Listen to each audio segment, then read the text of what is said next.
I have very little outside planting, so I don't use water outside.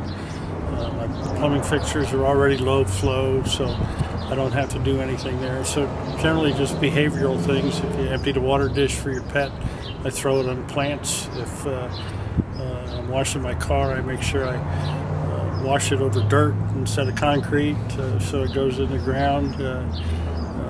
Careful with flushing, obviously careful with shaving.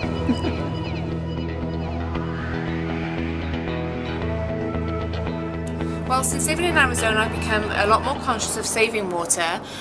Some of the small things that we've done at home is we turn off the tap now while we're brushing our teeth rather than have it running continuously.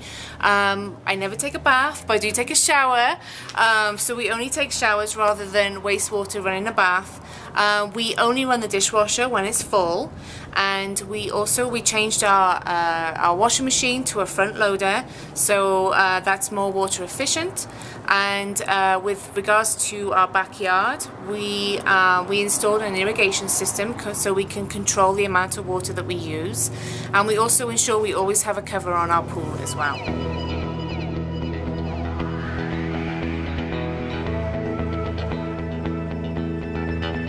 You know, Tim, I was raised in a water-conscious home. My dad is a hydrologist. He taught at NAU for years. So many of the things we do at home is when you're turning on the hot water tap, you catch all that water, the cold water coming out of the pipe until it turns hot, and then you put that water in your washing machine. And then you'd eventually get a full washing machine. You could run a cold load of laundry. But certainly turning the tap off when you're brushing your teeth, you get your toothbrush wet, you turn it off, you brush your teeth, you get it wet again, you turn the water off. Same thing with shaving. You shave, you get the razor wet, just those kind of things.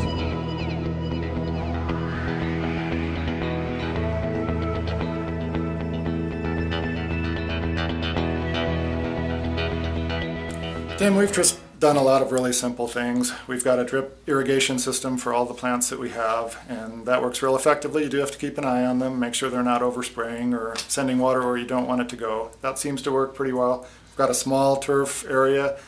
We do irrigate it somewhat, but mostly we let Mother Nature irrigate that. It's probably 30 feet by 30 feet in size, very small.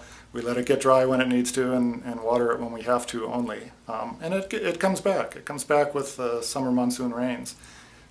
We collect water. All our dog dish water gets used.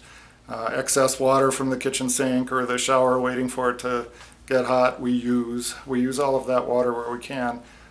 Just trying to be smart about how you take advantage of what you have. We're out in the country, so we're on a well. We don't know exactly what our water use is, which is good and bad, obviously, and we want to make sure that we're not wasting or using any more than we have to. We don't want to see that thing run dry, and we should all be aware and concerned of water use.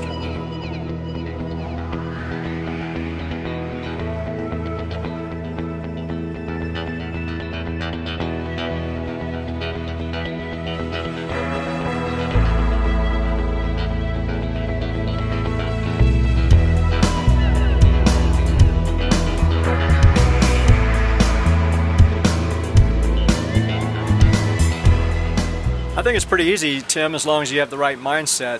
One of the things we did for fun was start looking at our water bill every month and seeing how many gallons we use, because as you know, the residents of Sierra Vista are doing a pretty good job compared to other communities, and so it was kind of fun just to try and be in competition with what the average water usage was in Sierra Vista.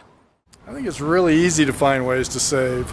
You know, one thing, when I did have a yard, there's the commercial that would always play in the old days on a tuna can.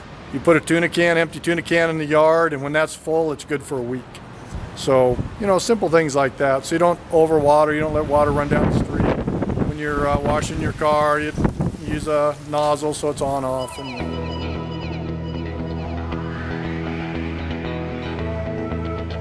Some of the easy ways that we found was just a matter of the habits of how we use the water. Running the dishwasher when it was full, using the washing machine with full loads, and making use of other shower heads and low flow aerators that could be added really simply. It's really kind of easy. It's just a matter of thinking about it. You know, do you have to run the dishwasher, or can you do like I do and wait another month? That sort of thing. It's just thinking about whether or not you should be using water when you're using it. It's difficult to find huge ways to save. It's easy to find simple ways to save. I think it's not hard if you look around. It's like turning the light off when you leave a room. You know, you look for ways to save water just by being smart about it. And I think we need to be smart about how we use water. It's a precious resource everywhere, but especially in the Southwest, and particularly here in this area with the San Pedro River and all the issues that we have. We want to be careful with the water that we use. So easy in the sense that it just makes so much sense, I think, to make careful use of the water that you have.